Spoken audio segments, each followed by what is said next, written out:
ยังไงបងណៃគេនេះពីណាមកញ៉េបងញ៉េអត់ទៅណាមុនអីបានជួយជើងអង្គុយបាទអេចាស់តែមានរៀបសួរភ្ញៀវបន្តិចខ្ញុំរៀបសួរវិញខ្ញុំ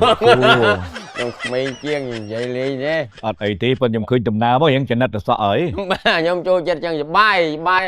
ខ្ញុំចូលចិត្តបាយហើយតាណាមកណាបងមកឆ្ងល់មើលឃើញបងនេះទួនាទីប៉ុណ្ណាណៃមេភូមិចាគេដាក់ឈ្មោះមកចាប់មិនដាក់ឈ្មោះតោឈ្មោះវាអំណាចខ្លាំងនេះអត់ទេបើជាដូនជាតាយើងចាប់យ៉ាងហើយហ្នឹងខ្ញុំមិនថាហ្នឹងបាទខ្ញុំនៅសរសើររបស់អើយរវល់ការងារម្លឹងហើយឃ្លាតពេលអាតរោស៊ីផងឃ្លាតពេលជួយអ្នកភូមិអ្នកស្រុកផងចាអារឿងគេប្រព័ន្ធអីគាត់ពង្រួញមកបន្តិចគាត់ប៉ុណ្នេះហើយអារឿងគេទូចប៉ុណ្្នឹងគាត់ធ្វើអត់បាត់រឿងនឹងឆឹងហ្មងខ្ញុំសរសើរមែនទេបកែដូចអានឹងគេហៅថារៀនបានច្រើនយ៉ាងមែនណាវា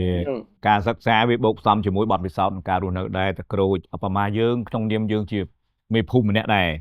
ហើយបើយើងតំណាងឲ្យអាជ្ញាធរដែនដីគេហៅបឋមដំបូងហើយលើជាមេភូមិហើយបាទហ្នឹងហើយបើយើងមិនចេះទៅសម្របសម្រួលក្រុមគ្រួសារបងប្អូនស្រុកភូមិយើងឲ្យកាត់បន្ថយអាភាពតានតឹងក្នុងគ្រួសារអ្នកណាកើតមកក៏ចេះឆ្លោះដែរតែយើងទៅបញ្យល់គាត់ទៅយើងឲ្យដឹងថាការរស់នៅវាមានចំណុចខ្វះខាតវាមានជួយបំពេញគ្នាទៅវិញទៅមកទៅវាអារឿងធំវាខ្លាយជាតូចអាតូចទៅជាអត់រឿងដូចតែក្រួយឯងនិយាយអញ្ចឹងវាត្រូវតែមានអាហ្នឹងបាទប៉ុន្តែគាត់អាជនកាលមេភូមិរបស់មេភូមិគាត់បានទ្រឹស្ដីទេអាការអនុវត្តសូនហើយខ្ញុំឲ្យសូនក៏បដៅគេកុំឲ្យឆ្លោះគ្នាតែឃើញផ្ទះនាងឯងមួយគាត់ដែលឆ្លោះគ្នាអត់ទេណាបាទអញ្ចឹងវាស្មើនឹងអត់ន័យមិនតែប្រពន្ធតើយើងឆ្លោះគ្នាខ្លះទាស់គ្នាខ្លះវាយគ្នាខ្លះទាត់ធាក់គ្នាខ្លះបាននេះមិនន័យដូចផ្ទះខ្ញុំជួនកាលពងហូបបាយសុកហ្នឹងទាស់គ្នាប្រោបបោកចានពូបាយផ្ទៃយំងាវមកទូចឹងមកយើងមកលួងគ្នាវិញអញ្ចឹងយ៉ាងមានន័យយើងមានគេហៅថាបែបបត់អាហ្នឹងវាចូលយើងចំណាយលុយខ្ជះខ្ជាយទៅក្រូចដោយប្រពន្ធណាក៏ចេះឆ្លោះគ្នាដែរប៉ុន្តែសំខាន់យើងចេះសម្របសម្រួលមិនបានមានពាក្យថាសម្របសម្រួលឲ្យស្រួលសម្រួលវាឲ្យស្របគ្នារស់នៅមួយគ្នាកុំឲ្យវាមានគេហៅតានតឹងក្នុងគ្រួសារហ្នឹងហើយសម្របខ្ញុំរងថ្ងៃសម្របដួល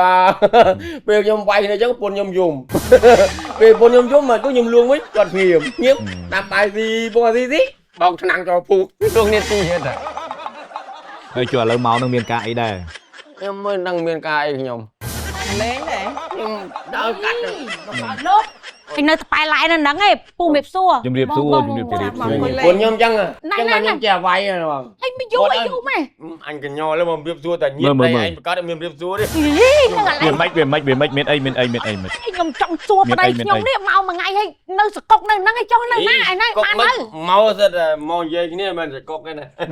មានអីដែរបងអូនស្រីមានអីដែរខ្ញុំសួរគាត់ថាមកនឹងរួចរាល់ហើយនៅពូសញ្ញេឲ្យនៅពូវាអត់ដឹងសញ្ញេរឿងអីមិនសញ្ញេឲ្យទៅមិន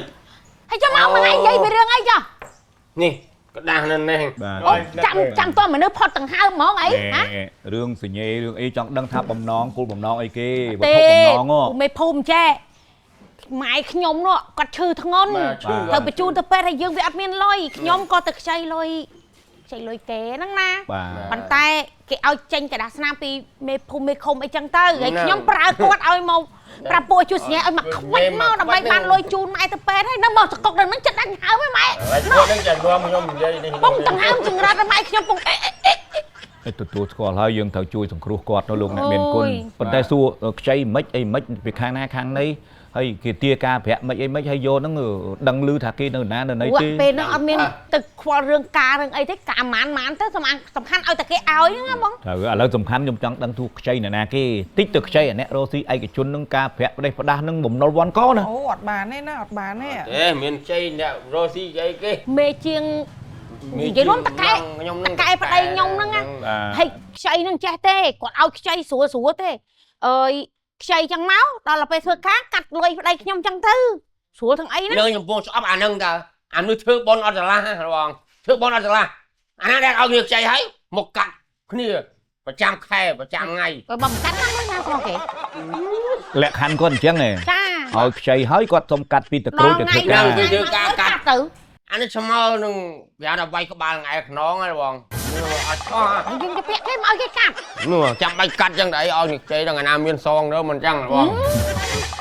អត់ចូលទៀតខ្ចី เอาช่างดองcho thà phải buồn đong cho ở tuần số hay mà chạy mà xa níเอาชื่อลิขัดrồi nhưng sao bà nâng ta អានេះបែបគេប្រម៉ូទធ្វើសរុបអា4ដងមុនអត់បានធ្វើ អូចឹងខ្ចី 4-5 ដងមុនអត់ដែរសងគាត់ទេ មានទៅ មិនអត់ដែរសងទេមិនទាន់បានសង មិនទាន់បានសងទេ ដែលសងអត់បានសង យើងអត់ទាន់មានហើយឥឡូវវាចេះតែមានរឿងបន្តឥឡូវម៉ែឈឺធ្ងន់ទៀតមកខ្ចីម្ដងទៀត អូនដាក់បងដឹងហើយអូនដាក់រាក់ជាប់ អាយកអូនដាក់មិនសូវប៉ុន្មានទេណាស់តែមនុស្សដាក់ មនុស្សដាក់ មនុស្សវាដាក់តែហ្មង អត់ដាក់ដេកអត់លក់ ចុះបើមានធ្វើអីទៀតផឹកស៊ីវាយចានវាយឆ្នាំងវាយពីងគាត់ពីងមួយខែតែ8ដងពីង តែឃើញគ្រូតាឯងមិនទេចា លុយបើសិនជាយកទៅបងខ្ញុំប្រាប់ត្រង់បើយកទៅថាមកហូបចុកឬមួយបង្កើតមុខរបរមិនបានទេណាស់តែយកទៅទិញពីងទិញចានចូលផ្ទះវិញតា ហើយគាត់ដាក់ធ្វើឲ្យខ្ញុំវាយហើយអញ្ចឹងខ្ញុំត្រូវមិនបាន ហូចចឹងចុះចំណូលដែលបានពីធ្វើការប្រកបកិច្ចការហងៃនេះអត់មានបំរុងទុកគ្រាមានអត់ទេ នឹងហើយ ទុកអាមិនសិលមកធ្វើការបានមួយថ្ងៃ 40000 ហ្នឹង ហើយ40000ហ្នឹងទៅរកអីហូបគ្រាន់បើគ្រាន់តែផឹក20000អត់ផឹកនេះផឹករងអត់មានថ្ងៃស្វាងទេណាបាញ់ហ្នឹងមិនអត់តាំងហ៊ានតាខានផឹកមួយថ្ងៃមួម៉ៅក្តៅកាហាយវាយចានវាយឆ្នាំង ចាអញ្ចឹងមកបកអាក្រាតប្រាប់គេអញ្ចឹងបើខ្ញុំទុកបាន វាមែនហើយទិញស្រាអត់សាច់ខ្លែងមិនកើតមិនទិញសាច់ខ្លែងទៀតហើយដល់ពេលផឹកស្វឹងវាយចានវាយឆ្នាំង ខ្ញុំទោះថាប៉ុណ្ណឹងចាកូនទៅរៀននោះមិនលុយខ្ញុំនឹងដែរ កូនទៅរៀនមកព្រឹក500ហ្នឹង បើយើងរកបាន40000យើងលៃទៅយើងចាយធ្វើម៉េចដូចពាក្យចាស់គេនិយាយអញ្ចឹងយើងបាន10យើងចាយទៅ5បាន អូយអត់ទេ